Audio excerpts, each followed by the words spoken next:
Bonjour à tous, bonjour à toutes, c'est toujours un plaisir de vous retrouver. Bienvenue dans ce flash d'information.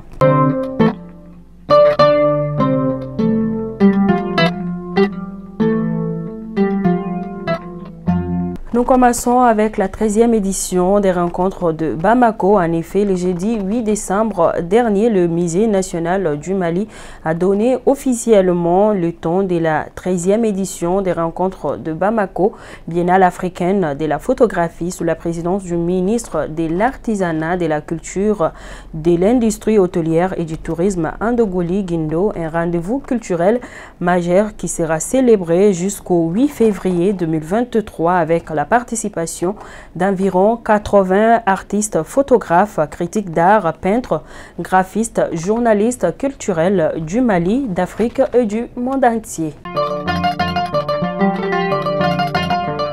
Le Mali a transféré un chef djihadiste aux États-Unis. Le Mauritanien Faouzd Ould Mohamed est inculpé pour son rôle dans les attentats au Mali en 2015. Il a été transféré cette semaine, précisément le vendredi dernier, par les autorités judiciaires maliennes vers Washington.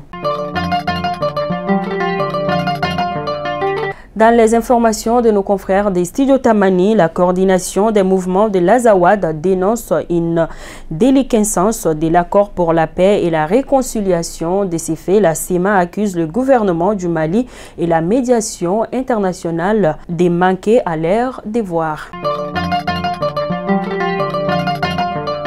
Le fils de l'ancien président de la République, Karim Keïta, placé sous sanction du Trésor américain pour corruption. En effet, l'ex-président de la commission de défense de l'Assemblée nationale est accusé d'avoir utilisé sa position pour recevoir des pots de vin.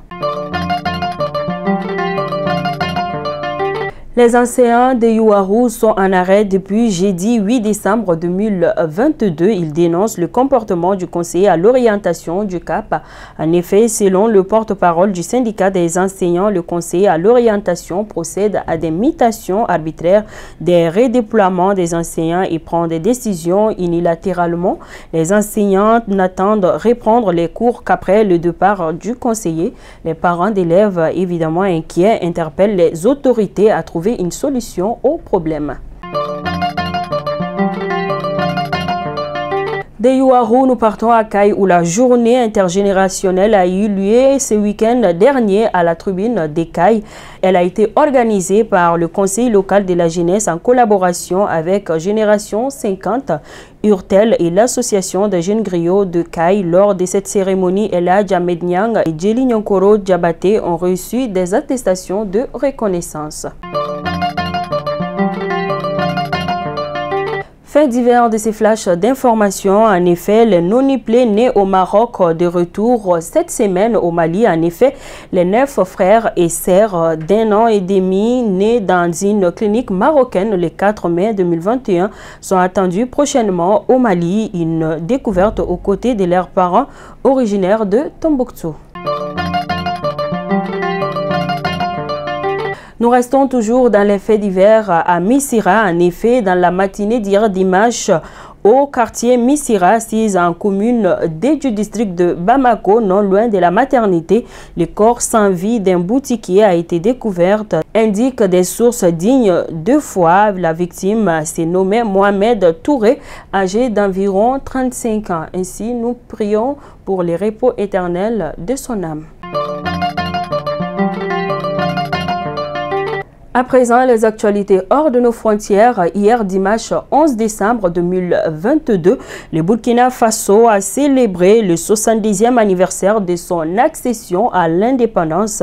En effet, l'ère n'est pas à la fête, notre indépendance n'est pas accuse parce que nos terres sont occupées, notre économie est balbutine et nos mains sont liées. Ce sont des propos tenus par le capitaine Ibrahim à l'occasion du 70e anniversaire de l'accession à l'indépendance du Burkina Faso.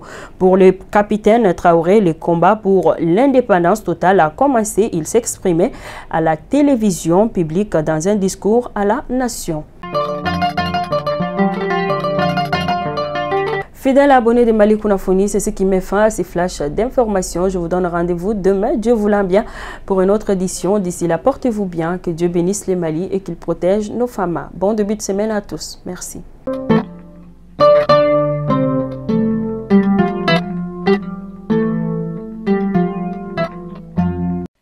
La cité Tunkalafia pour la diaspora malienne à Banankoroni. Vous résidez à l'étranger, vous souhaitez faire partir du projet de la nouvelle cité moderne de Tunkalafia à Banankoroni, envoyez rapidement votre demande de réservation par WhatsApp au 00336 41 94 03 80 ou au 00336 77 83 04 14. La cité moderne Tunkalafia sera composée d'une vingtaine de maisons individuelles sur des parcelles de 300 mètres carrés, des appartements, des espaces verts, des aires de jeu pour enfants, salles de sport, etc. Le tout sur 1 hectare de terrain clôturé.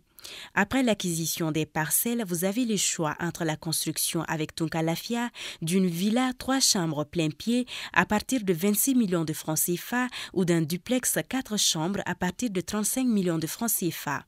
Vous pourrez aussi faire le choix d'acquérir un appartement en copropriété dans un des immeubles de la cité à partir de 17 millions de francs CFA. La parcelle de 300 mètres carrés est au prix de 4 500 000 francs CFA, payable en une seule fois ou sur 12 mois ou 18 mois. Le plan de financement de la construction se fera par la suite, soit en individuel, soit dans un groupe de tontines de construction Tunkalafia. Le projet de cité Tunkalafia à Banankoroni, un havre de paix et de tranquillité pour un séjour ou un retour au pays serein et en toute confiance. Avec Tunkalafia, pour chaque Malien de l'extérieur, une maison à l'intérieur.